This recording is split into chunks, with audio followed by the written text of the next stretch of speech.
ہمارا جو اگلا مہمان اس کی تعریف میں کچھ الفاظ آپ کے روبرو آپ کے سامنے رکھوں گا تاکہ آپ کو سمجھ آ جائے گی، تو یہ بھی کسی تعریف کے محتاج نہیں ہے۔ لوگ بہلاتے ہیں دل گیت اور گانوں سے، لوگ بہلاتے ہیں دل گیت اور گانوں سے، مجھ کو تو قرآن کے پاروں میں مزہ ملتا ہے۔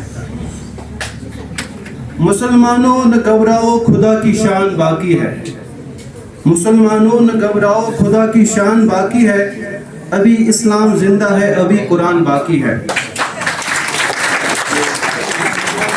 ہر لفظ کو سینے میں بسا لو تو بنی بات، ہر لفظ کو سینے میں بسا لو تو بنی بات، تاکو میں سجانے کو یہ قرآن نہیں ہے، رنگین رسالے نہیں نہ اخبار سنبھالو، رنگین رسالے نہیں نہ اخبار سنبھالو، اس دور میں جینا ہے تو قرآن سنبھالو۔ تو ہمارے سامنے جو ایک مہمان ہے سہیل ریاض ڈار، اس کا بچپن میرے آنکھوں کے سامنے گزرا ہے، تو یہ بچپن سے ہی بڑا سرل، جیسے فیض الحق صاحب نے کہا تھا، یہ بچے جو ہے سرل یعنی سیولائزڈ مینر کے بچپن سے ہی رہا ہے، ادب کرنا سلام کرنا بچپن سے ہی۔ برابر اس نے 30 پارے یہاں پہ قرآن سنایا، اس سے پہلے بھی اس نے بہت بار قرآن سنایا ہے مختلف جگہوں میں۔ میں نے سنا ہے شعبہ میں ایک دفعہ میں تھا تو وہاں پہ انہوں نے بولا کہ ہمارا یہاں ایک ڈانگر پورا کے لڑکا قرآن پڑھاتا تھا تراویح، اس کو میں نے کہا نام کیا، اس نے بولا گلاب، اس کو ہم بچپن سے گلاب بولتے ہیں، گلاب واقعی گلاب ہے۔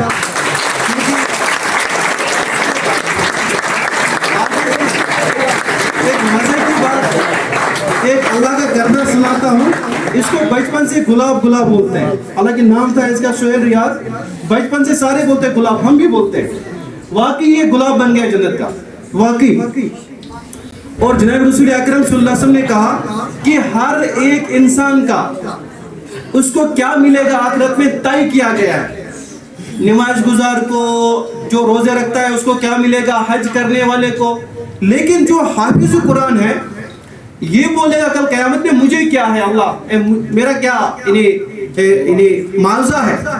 اللہ تعالیٰ وہاں سے فرمائے گا آپ الف لام سے قرآن شروع کرو، ایک ایک آیت کو پڑھو، آپ کا ایک ایک مرتبہ ایک ایک درجہ بلند ہوتا جائے گا ہوتا جائے گا ہوتا جائے گا، والناس تک پڑھو، جب تک آپ قرآن ختم کرو گے وہ آپ کا آخری جو آیت ہوگی وہ آپ کا درجہ ہوگا، آخری درجہ، تب تک آپ درجوں پہ چڑھتے جاؤ گے چڑھتے جاؤ گے چڑھتے جاؤ گے۔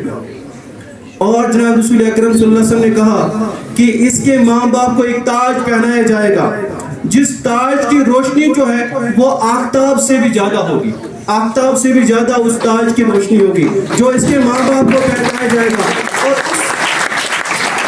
اور اس کو کیا ملے گا یہ آپ بخوبی جان سکتے ہیں۔ اور ایک حدیث میں ایک صحیح حدیث ہے جس میں جناب رسول اکرم صلی اللہ علیہ وسلم نے کہا اس کے کہنے سے اللہ تعالیٰ 7 یا 10 آدمیوں کی سفارش قبول کرے گا، اس کے کہنے پر اللہ تعالیٰ 10 یا 7 آدمیوں کی سفارش کو قبول کرے گا اور ان کو جنت میں ڈال سکتا ہے۔ جو اس میں 30 پارے موجود ہے، آپ کو آیا ہوگا کہ یہ کتنا بڑا اچیومنٹ ہے۔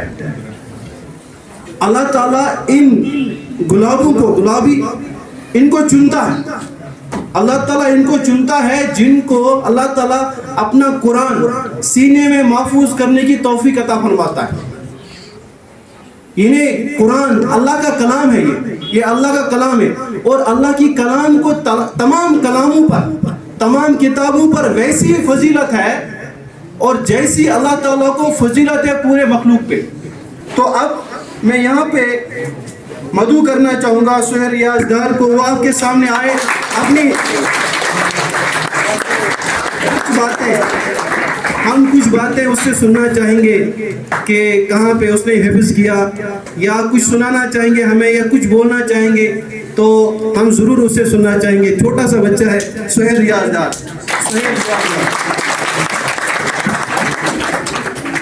کتابوں میں جو افضل ہے اسے قرآن کہتے ہیں، کتابوں میں جو افضل ہے اسے قرآن کہتے ہیں، اسے جس نے اتارا ہے اسے رحمان کہتے ہیں، سجا لے اپنے سینوں میں جو اس کے 30 پاروں کو سجا لے اپنے سینوں میں جو اس کے 30 پاروں کو زمانے بھر میں اس کو حافظ قرآن کہتے ہیں.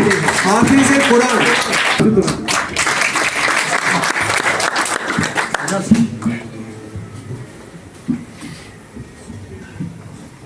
اعوذ باللہ من الشیطان الرجیم. بسم اللہ الرحمن الرحیم. السلام علیکم ورحمۃ اللہ وبرکاتہ. سبحانك لا علم لنا إلا ما علمتنا إنك أنت العليم الحكيم. رب اشرح لي صدري ويسر لي أمري واحلل عقدة من لساني يفقهوا قولي. قال الله تبارك وتعالى في القرآن المجيد والفرقان الحميد: اقرأ باسم ربك الذي خلق خلق الإنسان من علق. وقال النبي صلى الله عليه وسلم: خيركم من تعلم القرآن وعلمه. میرے پیارے دوستو، میں نہ کوئی خطیب ہوں نہ کوئی مقرر ہوں، بس آپ ہی کے جیسا ایک اسٹوڈنٹ ہوں. میں نے آپ کے سامنے قرآن کی کچھ آیاتوں کا تذکرہ کیا جس کے بارے میں اللہ تعالیٰ فرماتے ہیں، جس کے اندر فرماتے ہیں کہ اقرأ، آپ پڑھیے. حضور صلی اللہ علیہ وسلم کو فرمایا کہ آپ پڑھیے. اور آپ سب کو یہ بھی معلوم ہوگا کہ یہ ایسی آیاتیں ہیں جن سے حضور کی نبوت کا آغاز ہوا. حضور کو فرمایا کہ آپ پڑھیے. اور پھر مفسرین کرام اس کی تفسیر میں یہ فرماتے ہیں کہ آپ پڑھیے، چاہے دینی علوم پڑھیے، چاہے قرآنی علوم پڑھیے، چاہے دنیاوی علوم پڑھیے، چاہے دینی علوم پڑھیے، لیکن پڑھیے اقرأ بسم ربک، اپنے رب کے نام سے. اپنے رب کے نام سے پڑھیے، چاہے دینی علوم پڑھیے، چاہے قرآنی علوم پڑھیے. آپ اس بات سے بخوبی واقف ہوں گے کہ آج ٹیکنالوجی کا دوڑ دھوپ ہے اور دنیا کتنے آگے جا چکی ہیں. آپ کو اس بات سے بھی آپ واقف ہوں گے کہ جو ایپسٹین فائلز جو سامنے آئی ہیں، ان میں جن کا نام آیا ہے وہ کتنے بڑے، انہوں نے کتنا پڑھا ہوگا، کتنے ان کے پاس ڈگریاں ہوں گی، لیکن انہوں نے جو پڑھا ہے، لیکن ان کے پاس جو ڈگریاں ہیں اس میں رب کا نام نہیں ہے.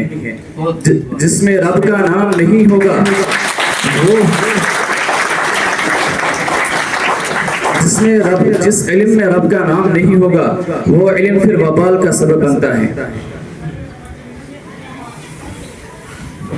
آپ اس بات سے بھی واقف ہوں گے. اپنے رب کے نام سے اس لیے پڑھیے کہ آپ ہسٹری میں پڑھتے ہیں کہ انسان پہلے ایک کیا تھا، ارلی مین تھا. لیکن اگر انسان کو دینی علوم نہ ہو تو پھر اس بات کو ماننے کے لیے بخوبی تیار ہوگا. لیکن قرآن نے کیا کہا ہے؟ وَلَقَدْ خَلَقْنَا الْإِنسَانَ مِن تُرَابٍ، اور کچھ جگہ ہے وَلَقَدْ خَلَقْنَا الْإِنسَانَ مِن صَلْصَالٍ. اگر ہم اس بات کو مانیں، اگر ہم نے رب کے نام سے علم نہ پڑھا تو ہم اس بات کو خوب اس طرح مانیں گے کہ جیسے ہم پہلے ارلی مین تھے. اور اس میں ایک سبب یہ بھی ہے، جو مغرب کہتے ہیں کہ ہم ارلی مین تھے، اس میں سب سے بڑا ایک سبب یہ بھی ہے، وہ کہتے ہیں ارلی مین ان کے پاس نہ کپڑے تھے نہ کچھ. اسی طرح آج کے انسان اپنے آپ کو چھپاتا ہے، اس کے پاس سب پہلے سے ہی نہ کپڑے تھے نہ کچھ، اس لیے اس کو آج بھی اپنے آپ کو نہیں چھپانا چاہیے. آپ دیکھیے کتنے ہمارے بہنیں ہیں